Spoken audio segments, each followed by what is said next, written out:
All right, hey, what's up, y'all? I wanted to take a moment and address a couple of concepts that we got some questions about, and then some things that we can do right away to start improving these things, because this term metabolic health has got thrown around a lot lately. Insulin resistance, I don't think everyone understands exactly what that is. And so we want to talk about those two concepts and talk about some things we can start doing right away that are very easy to do and almost common sense. The reason that metabolic health has been a term thrown around a lot lately is because it seems that the people that are the most resilient in any situation, but especially health-related situations like the situation we're going through right now, are the people that have very strong metabolic health. So what is metabolic health? Metabolic health is the absence of metabolic syndrome. What is metabolic syndrome? Metabolic syndrome is a cluster of symptoms, which, by the way, these are the symptoms that plague the majority of people that have health issues in the modern world. It's a cluster of symptoms, and if you have 3 or more of these symptoms, then you're classified as having metabolic syndrome. This includes having a less than optimal body composition or being overweight, having high blood sugar levels or being pre-diabetic or diabetic, having high blood pressure, and having some kind of inflammatory marker profile or panel, including poor lipid numbers or cholesterol numbers, although that can be a pretty confusing and controversial topic in and of itself. But if you have 3 or more of those symptoms, then you'd be classified as having metabolic syndrome. Now, what is it that contributes to metabolic syndrome? We know in the real food, holistic, functional realm that insulin resistance is a huge driver for metabolic syndrome. And if you're not familiar with what insulin resistance is, it is a condition in which the cells of your body don't respond normally to the signal of the hormone insulin. And insulin is secreted every time we eat food because it helps the body use nutrients and energy and store nutrients and energy. So every time we eat, we secrete some insulin. Depending on what we're eating depends on how much insulin we're secreting. So insulin resistance is a resistance that happens, which, by the way, this is how any resistance happens, when we have insulin secreted too much and too often. All right, so the things that contribute to insulin resistance from a dietary perspective would be eating too many carbohydrates. All right, so of all the macronutrients, when I eat some fat, I'll have a very minimal secretion of insulin, but I still will have a little bit. When I eat protein, a relatively higher amount of insulin secreted, and then carbohydrates give us the biggest secretion of insulin. And then if I'm talking about refined carbohydrates like found in processed food and all the junk food out there, then that's going to give the highest secretion of all, right? So when I eat carbohydrates, I'm having a high secretion of insulin. When I eat refined carbohydrates, a very high secretion of insulin. And so that's one of the things that can potentially lead to insulin resistance over time. Consuming toxic fats and oils is also a really big problem, because when I consume toxic fats and oils, my body takes those up very readily, and it displaces my body's ability to assimilate the right kind of fats, which means that I'm building my body of the wrong fats. I'm not able to use those fats for energy, and so it starts to contribute to metabolic derangement. I can't make energy the right way.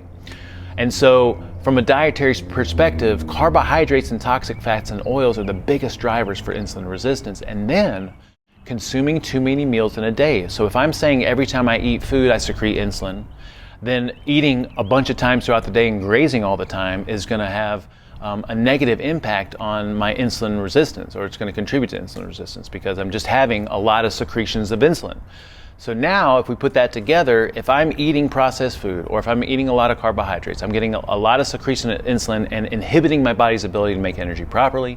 And then if I'm eating a bunch of times throughout the day because for some reason I've been told that eating more often contributes to more calorie burning and is better for metabolism in some crazy way, people still believe this, but it's probably some of the most damaging advice we've ever adopted. That is what's contributing to insulin resistance. Carbohydrates, toxic fats, and eating too often. All right, and then doing that for a long period of time is what accumulates to insulin resistance, right? That doesn't happen right away. Most of us can probably remember a time in our teens and 20s where we could eat just about anything that we wanted and we maintained a relatively lean body weight. But the damage was happening. It was just very subtle and cumulative over time, which is why most of us that have issues had those issues later in our 20s or maybe our mid-30s or somewhere along those lines. All right, so now the question is, like, how do we improve metabolic health and undo insulin resistance from this years and decades of damage? Well, if we're saying that a huge part of insulin resistance is too many carbs too often and toxic fats too often, then To undo that, we need to do the opposite of that. So what we'd say is, this is the takeaways right here. We need to eat real food. Animal meats, traditional fats, nutrient-dense vegetables, and when you consume carbohydrates, you have to be strategic with them. That means that you want carbohydrates from real food sources, like our safe starches like sweet potatoes and yams and rice and potatoes and ancestral tubers and fruits. And so carbohydrates need to come from real food, and they need to be in moderated amounts, because it is possible to consume too much real food carbohydrates. It's still a problem as far as insulin resistance goes, right? We also want to absolutely avoid toxic fats and oils. Always. It's a deal breaker for us. Right? That means that you have to always avoid processed food and usually eating out at restaurants, because it's not that you can't choose real food, it's just very difficult to know what kind of fats those foods are cooked in, right? But processed food in general is always going to have really high levels of soybean oil, corn oil, canola oil, and all the toxic fats and oils we're trying to avoid, right?